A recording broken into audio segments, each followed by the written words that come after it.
Okay, continue video number 4. Brief theory of doll motor starter. Okay, still okay.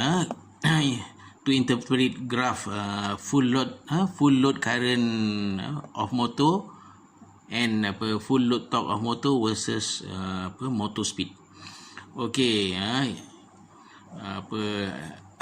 curve red color punya curve dulu. Okey, ini tengok apa okey. Okey, you tengok full load current punya motor. Okey, ini graf masa starting motor start tu. Dia punya paksi ni, dia punya current dia. Tengok ini satu kali ganda, dua kali ganda kan, ini 7. Dia antara tadi kita dah belajar 6 to 10 times than the running current. Tengok, nak tunjuk dia masa starting kan, dia tinggi kan, maknanya starting tu maknanya the first 5 second. The first 5 second tu mungkin dia baru achieve around 40 to 50% nya speed. Tengok, dia tinggi. Dia at least 6 kali ganda. 6 kali ganda kalau kita tengok bawa sampai sini kan, 70%. Kalau 80% sini 85% kan, maknanya kalau 85% tadi dia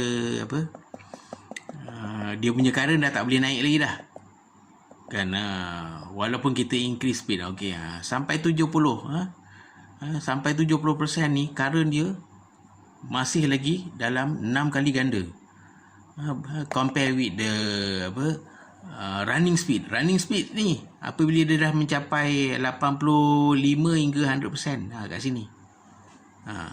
Satu kali ganda kat sini. Ini satu kali ganda, satu kali ganda daripada full load current tu, lebih kurang kat sini. Maknanya belum achieve really 100%. Dalam 97 around 96 hingga 98%. Ini sekali ganda. Kalau dah 100% lagi rendah. Okey, sekarang look at curve number 2 ni. Kan, curve number 2 bila dia punya full load full voltage ambil kira dia punya full voltage starting torque. Tengok kan, kita tengok masa dia low speed dia punya current pun low kan, kan masa dia high speed. Okey, ni yang maksimum ni adalah around 90%. Masa speed dia 90%, dia punya current ni maksimum dan dia punya torque pun maksimum. Kalau yang curve yang ini current dia maksimum kan, sama current dia maksimum, torque dia maksimum lah. Sebab high current is needed untuk break off the torque. Bila kita dapat pecahkan dia punya torque tu, baru rotor boleh jalan. Kan, ini curve ini masa full voltage stator current. Kalau curve ini full voltage starting torque. Tengok dia ada beza. Tengok okey, masa dia speed dia ni yang dekat sini masa speed dia 90%, current dia pun tinggi, torque dia pun tinggi. Kalau masa dekat sini masa speed dia saya tulis ni, speed dia 25%, current dia yang paling minimum, current dia minimum, torque dia sekali ganda je kan, satu kali ganda from the full load torque. Ni dua kali ganda full load torque. Kalau torque dia tak tinggi torque dia hanya 1 kali 2 kali ganda lebih sikit. Walaupun torque dia 2 kali ganda, tapi dia perlukan current untuk pecahkan torque tu kan, sekurang-kurangnya 6 kali ganda. Current dia sekurang-kurangnya 6 kali ganda apabila dia mencapai constant maximum speed yang constant lah. Ini 1 kali ganda ni maknanya bila speed dah constant, start masa dia dah running betul lah. Awak tengok macam ni. Ini beza sikit lah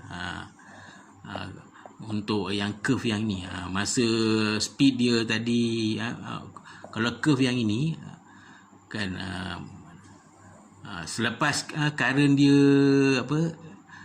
apabila current dia kurang daripada 6 kali ganda kat sini, speed dia tinggi. Yang kat sini pula apabila current dia kurang 6 kali ganda, speed dia makin sikit. Okey, kita tengok daripada lower speed kan, ini speed 0, dia slowly naik kan, tapi current dia tidak naik mendadak. Apabila speed dia sampai pada tahap 80%, ini 80%. Apabila speed dia capai 80%, nak sampai ke maximum speed itu 90% kan, masa speed masa speed dia 90% kan, dia punya current yang paling tinggi dan torque dia paling tinggi, dan selepas 90% current dia terus drop banyak.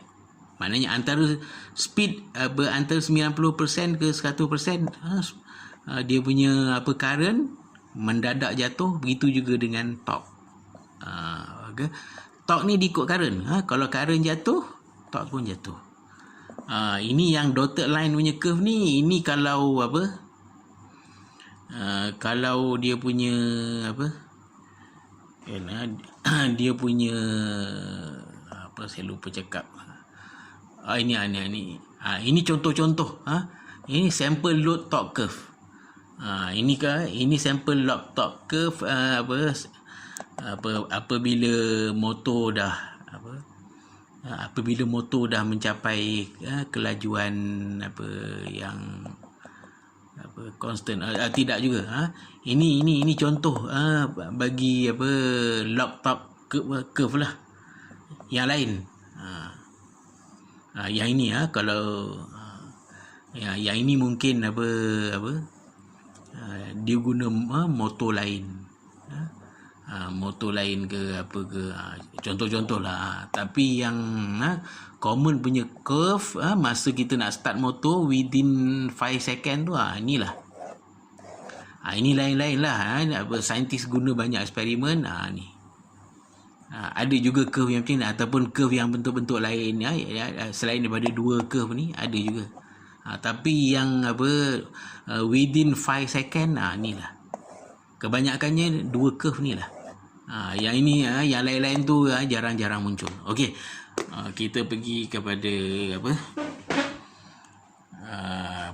next next part is the component or equipment list yang akan digunakan dalam eksperimen ni. Ini saya go through saja. Okey, ini saya punya ni yang lama punya ada dalam BM, ada dalam BI. Okey, so kita akan guna 3 phase contactor. Saya baca dalam English, yang BI you baca sendirilah apa makna benda tu dalam BM.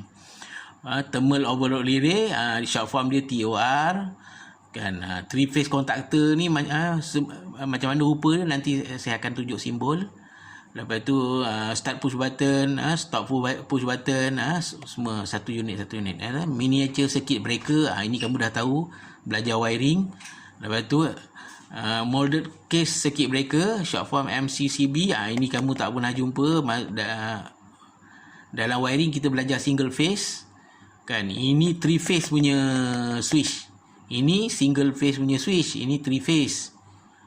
Okey, pilot lamp lampu warna hijau, pilot lamp warna merah. Hijau untuk motor running, red untuk motor stop. Lepas tu kabel dan juga motor lah, 3-phase motor. Kalau eksperimen kita gunakan 3/4 horsepower sampai 3 horsepower, dan lain lah, tachometer, analog meter. Tapi untuk eksperimen awak ni sebab eksperimen di alam maya.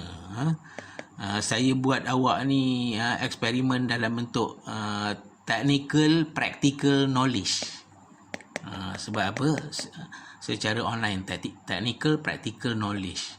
Okey, dah 10 minit, berapa saat lebih, dah dekat 11 minit. Okey, nanti kita continue dekat video yang kelima untuk saya buat demo.